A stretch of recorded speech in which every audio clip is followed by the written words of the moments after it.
We have a very important guest this evening as well who would like to speak. His name is Zack Rosenburg, and he is the director of the St. Bernard Project from Louisiana. Welcome, Zack.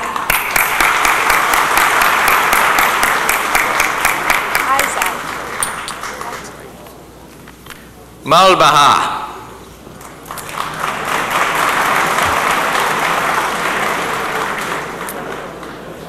3 weeks ago, I evacuated from New Orleans with my 2 cats, my girlfriends, and as many of my grandmother's paintings as I could fit into our car. When we left, I didn't know what, if anything, I would return to. But 4 days later, I returned to my home and I resumed life. Our house was fine, our belongings were fine, our neighborhood was fine. We had escaped destruction. 3 years ago, Hurricane Katrina landed in New Orleans and flooded 70% of the city. In St. Bernard Parish, where I work, every single one of the 27,000 homes was rendered uninhabitable.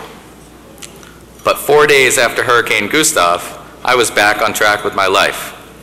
Yet 3 long and difficult years after Katrina, residents of St. Bernard and New Orleans have still not escaped Katrina's wrath.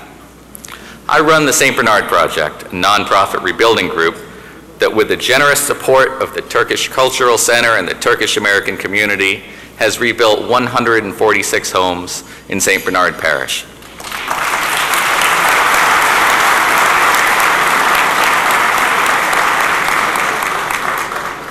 On average, it costs us about $12,000 per house worth of building supplies, and it takes 12 weeks worth of volunteer labor to get a family back home. And for those 146 families who have gotten back home, of course it means the world.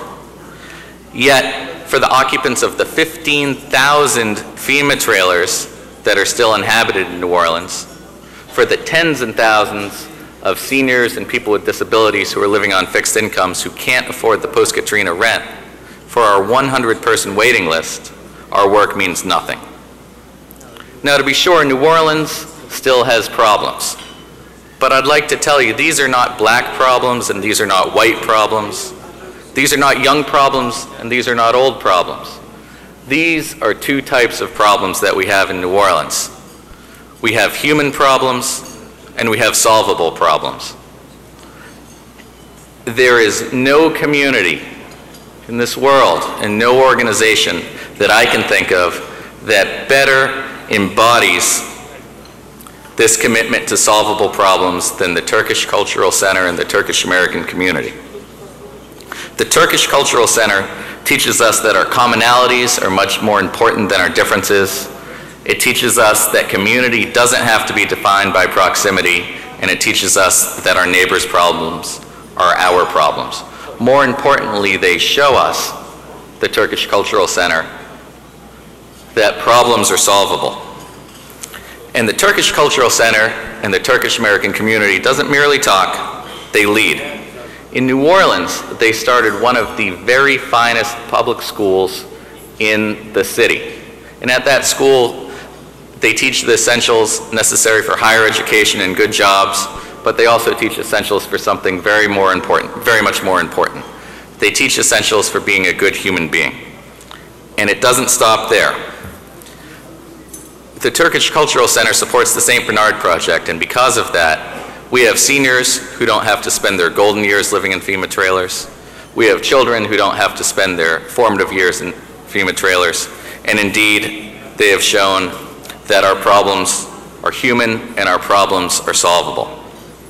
So because of their immense generosity, because of the deep and ongoing commitment to rebuilding this vital American city, and most importantly, because of their heartfelt belief that problems are solvable and worth solving, I am honored to present a handmade birdhouse that was created from the wreckage of a Katrina house and was created by an American veteran and a Katrina survivor to Recep Özkan.